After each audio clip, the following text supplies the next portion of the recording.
मस्तिष्क का प्रदाह। मस्तिष्क के प्रदाह उसके आवरणों की क्रिया आवरणों के प्रदाह के बिना बहुत कम हुआ करता है। इन दोनों के कारण लक्षण और चिकित्सा एक ही होती है, अतः सबका परिणाम एक साथ किया जाता है। इस रोग में स्वयं मस्तिष्क और उसके तीनों आवरण प्रदाह युक्त हो जाया करते हैं। जो कारण आवरण की को प्रदाह में बतलाए गए हैं, उनके अतिरिक्त खोपड़ी की हड्डियों का मुर्दा पड़ जाता है।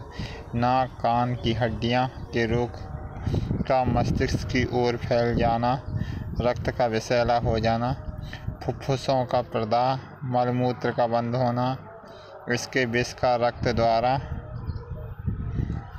फैल जाना, स्त्रियों में मासिक धर्म का बंद हो जाना इत्यादि इनके कारण हैं।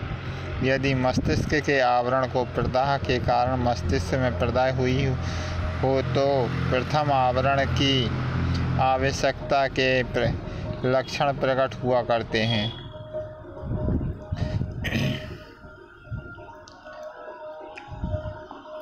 जिनका की वर्णन ऊपर किया जा चुका है। इस रोग के लक्षण निम्नलिखित हैं, जैसे मस्तिष्क पीड़ा जो गलगपोड़ों से अधिक हो जाती है, कै आती है, ओंघाई मालूम होती है, ऐंठन होती, हाथ पैर ठंडे होते हैं, आरंभ में आँखों की पुतलियाँ सिकुड़ी होती, अंत में फैली होती हैं, श्वास गहरी ठंडी और ठीक लक्षण इसी के ठीक भिन्न लक्षण रोगियों में अलग अलग होते हैं, जैसे बाज रोगियों में सिर पीड़ा और उल्टी अधिक होती है। बाज में सुस्ती और निद्रा अधिक, मगर उल्टी के बाद बाज में ऐंठन बार बार होती है, जिसके 24 घंटे बाद बेहोशी और 48 घंटे बाद हाथ पांव ठंडे हो जाया करते हैं। रोगी चुपचाप खड़ा हो जाया करता है, बोल नहीं सकता, मांसपेशियां फड़कती रहती हैं, चेहरा भयानक हो जाता है, कर्मेंद्रियां भेद पड़ जाती हैं, यह आरंभ में जी मचलाता है, उबकाइयाँ आती हैं, मस्तिष्क प्रदाह होता है। यदि बार बार ऐंठन हो तो मस्तिष्क के आवरण की प्रदाह हुआ करती है। इस रोग का परिणाम बहुधा खराब हुआ करता है, मृत्यु इसमें 90% होती है। रोगी बहुधा प्रथम सप्ताह से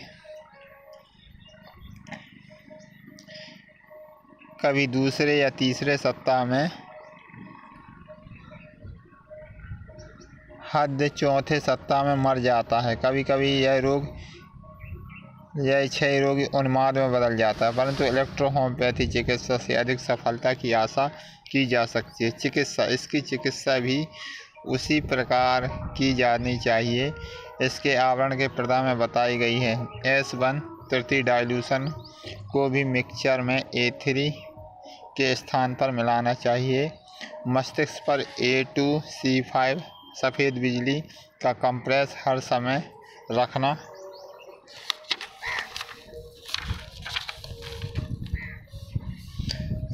चाहिए। सफ़ेद या नीली बिजली की 5-5 बूंदें घंटा बाद पिलाना चाहिए। F2 का मलहम स्थान नंबर 24 पर लगाने और मलना चाहिए। इंजेक्शन नंबर 29 के 1-1 सीसी रोजाना लगावें। सॉफ्टनिंग ऑफ द ब्रेन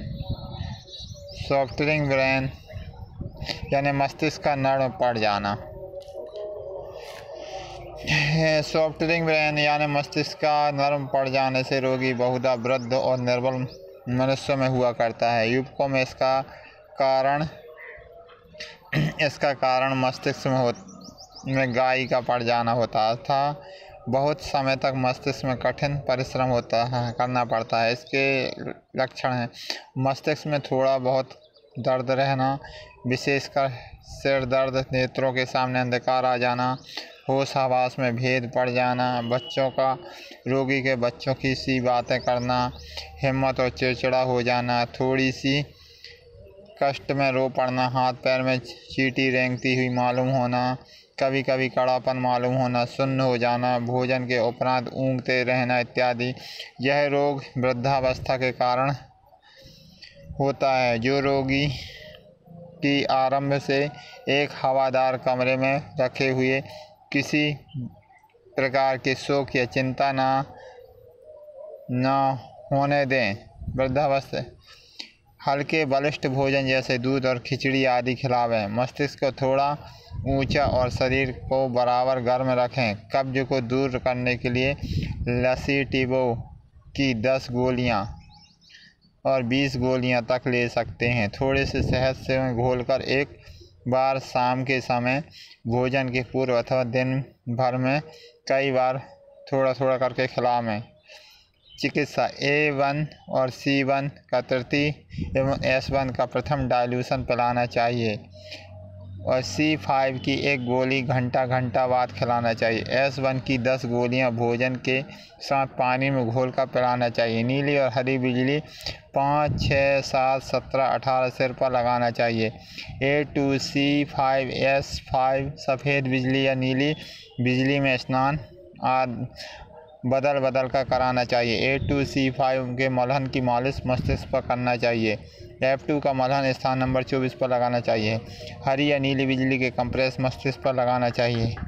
यदि रक्त संचय अधिक हो तो A2C5 की 20-20 गोलियां सफ़ेद बिजली के 20 बूंद का 6 औंस पानी में लोशन बनाकर कंप्रेस रखना चाहिए। हल्का और पौष्टिक भोजन खिलाकर उसके बाद 10 गोलियां S10 की सूखी खिलावें। इंजेक्शन नंबर 14 की 1-1 सीसी रोजाना लगावें।